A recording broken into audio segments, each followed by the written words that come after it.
Shalom jemaat Tuhan yang terkasih, bertemu lagi kita pada minggu pagi ini untuk mendengarkan firman Tuhan yang terdapat di dalam Injil Matius pasal 22 ayat 34 sampai 40.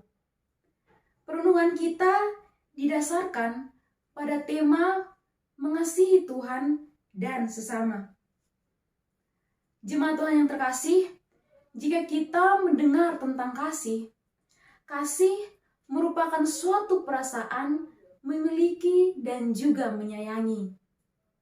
Kasih juga bisa dikatakan adalah sebuah perasaan ketertarikan kepada sesuatu hal atau kepada seseorang. Contohnya, ketika kita memiliki pasangan, otomatis kita pasti akan menyayangi pasangan kita tersebut karena mereka adalah bagian dalam diri kita. Kasih juga sudah sangat sering kita dengar dalam kehidupan kita sehari-hari. Tapi apakah kasih yang sering kita dengar itu sudah dapat kita lakukan dengan baik dan sesuai dengan apa yang Tuhan mau untuk kita perbuat? Maka melalui perenungan ini jemaat Tuhan, saya ingin mengajak kita bersama-sama untuk belajar bagaimana kasih yang sesungguhnya yang Yesus mau untuk kita perbuat dalam kehidupan kita sehari-hari. Jemaat Tuhan yang terkasih, pembacaan firman Tuhan kita yang terdapat dalam Injil Matius 22 ayat 34 sampai 40 berbicara mengenai hukum yang terutama. Hukum ini dikatakan oleh Yesus dalam perbincangannya dengan orang-orang Farisi dan juga seorang ahli Taurat. Injil Matius juga ditulis oleh Matius untuk memperlihatkan bagaimana teks-teks Perjanjian Lama melihat jauh ke depan yang merujuk pada diri Yesus sebagai Mesias yang diutus langsung oleh Allah. Injil Matius juga ingin menunjukkan bahwa kabar baik yang diberitakan oleh Yesus itu berdasarkan hukum dan ajaran Perjanjian Lama.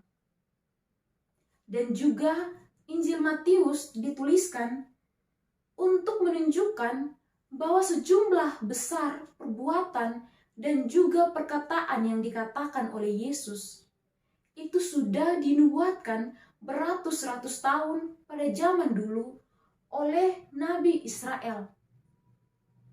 Dan dalam Injil Matius, Yesus membawa harapan baru untuk seluruh bangsa dan bukan hanya untuk bangsa yang hidup di bawah hukum Taurat.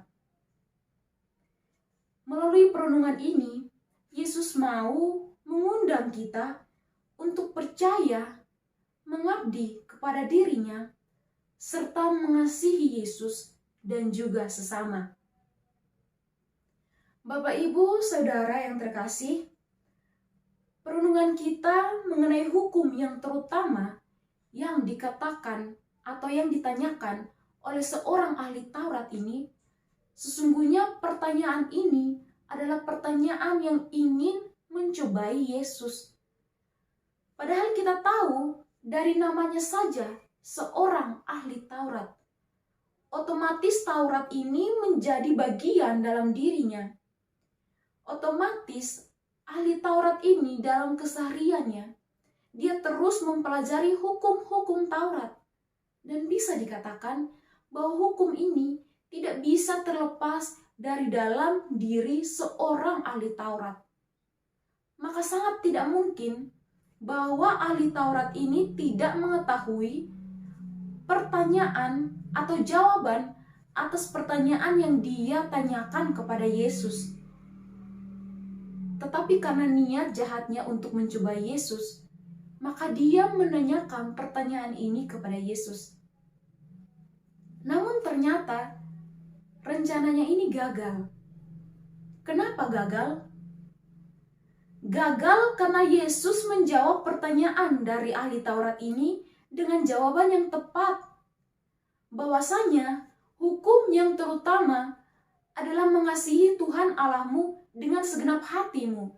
Dan juga hukum yang kedua yang sama dengan itu adalah kasihilah sesamamu manusia seperti dirimu sendiri. Mengapa ini bisa dikatakan jawaban yang tepat? Karena sebenarnya apa yang Yesus katakan sudah terdapat di dalam hukum Taurat yang dipelajari oleh ahli Taurat ini. Seperti yang saya katakan pada pembicaraan kita awal, bahwasanya Injil Matius ini dituliskan karena ingin menunjukkan bahwa apa yang dilakukan oleh Yesus dan apa yang dikatakan oleh Yesus sesungguhnya sudah dinubuatkan lama beratus-ratus tahun lalu oleh ahli-ahli Taurat dan juga Nabi Israel. Oleh sebab itu, apa yang jadi jawaban daripada Yesus ini adalah yang tepat. Oleh sebab itu, ahli Taurat tidak bisa membantahnya lagi.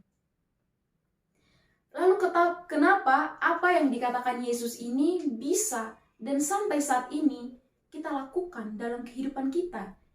Dan hal mengasihi ini menjadi hal dasar yang ada dalam iman orang Kristen. Hal ini dapat terus bisa kita ingat karena Yesus bukan hanya mengajarkan tentang kasih, tetapi Yesus memberikan dirinya sebagai teladan kasih yang nyata dalam penyaliban dirinya. Yesus memberikan dirinya sebagai bukti nyata daripada kasih itu. Sehingga Yesus tidak hanya dikatakan sebagai guru, tetapi juga sebagai teladan kasih yang nyata bagi kita sekalian. Dari perenungan kita ini, jemaat Tuhan, kita bisa melihat bahwa apa yang Tuhan mau untuk kita perbuat dalam kehidupan kita adalah mengasihi. Dasar semua yang dimaukan Tuhan untuk kita perbuat adalah kasih. Pada ayat yang ke-40 dikatakan bahwa pada kedua hukum inilah tergantung seluruh hukum Taurat dan kitab para nabi. Jadi bisa dikatakan bahwa tidak ada perintah atau hukum manapun yang dapat dijalankan tanpa kasih. Kasih menjadi hal dasar yang harus ada dalam kehidupan kita, yang harus kita perbuat dalam hidup kita. Inilah yang Yesus inginkan untuk kita perbuat dalam kehidupan kita sehari-hari. Yesus menginginkan untuk kita menjalankan kasih yang tulus, serta menunjukkan kasih itu dalam tingkah laku kita, dalam kehidupan kita hari lepas hari. Jemaat Tuhan yang terkasih, inti dari perenungan kita pada saat ini terdapat dalam ayat ke-37 dan juga 39. Di ayat ke-37 dikatakan bahwa kasihilah Tuhan Allahmu dengan segenap hatimu dan dengan segenap jiwamu dan dengan segenap akal budimu. Itulah hukum yang pertama dan yang terutama. Dan hukum yang kedua yang sama dengan itu pada ayat ke-39 dikatakan bahwa kasihilah sesamamu manusia seperti dirimu sendiri.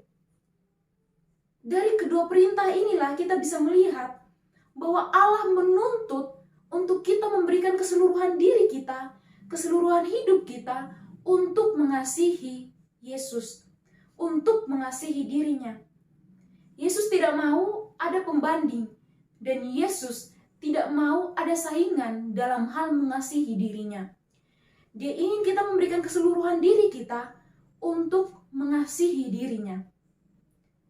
Dan setelah dia menuntut untuk kita mengasihi dirinya, dia menuntut dan dia menginginkan kita untuk mengasihi sesama seperti diri kita sendiri. Tentunya kita menginginkan hal yang terbaik bagi diri kita. Contohnya saya, pribadi saya sangat ingin untuk dikasihi oleh sekeliling saya. Dan saya juga sangat mengasihi diri saya sendiri. Saya pasti akan memberikan yang terbaik untuk diri saya. Begitu juga yang Yesus inginkan untuk kita perbuat di sekeliling kita, pada sesama kita. Yesus menginginkan kita untuk mengasihi sesama seperti kita mengasihi diri kita. Yesus menginginkan untuk kita melakukan hal baik seperti apa yang kita lakukan untuk diri kita kepada sesama. Yesus tidak ingin agar kita membedakan sesama kita, bahwa dia orang kaya, dia orang miskin, dia derajatnya tinggi, dia derajatnya rendah. Yesus tidak ingin ada perbandingan seperti itu. Tapi Yesus ingin kita mengasihi dengan tulus kepada sesama kita, seperti kita mengasihi diri kita. Inilah inti dari perenungan kita, jemaat Tuhan. Inilah yang Yesus inginkan untuk kita perbuat. Maka untuk menutup perenungan kita, saya memberikan sebuah contoh dari kasih yang nyata yang manusia lakukan. Yaitu kasih seorang ibu yang dengan sabar merawat anak-anaknya, melahirkan anak-anaknya, dan merawatnya dengan penuh kasih sampai mereka tumbuh dewasa serta sukses. Inilah kasih nyata yang tanpa pamrih, yang tanpa meminta imbalan. Dan ini jugalah yang Yesus inginkan daripada kita untuk kita lakukan kepada sesama, yaitu mengasihi tanpa pamrih, mengasihi dengan tulus, mengasihi Allah dengan sepenuh hidup kita. Semoga firman Tuhan ini dapat membuat kita mengoreksi diri kita. Apakah kita sudah bisa mengasihi atau belum? Tuhan memberkati kita dengan firman-Nya. Amin.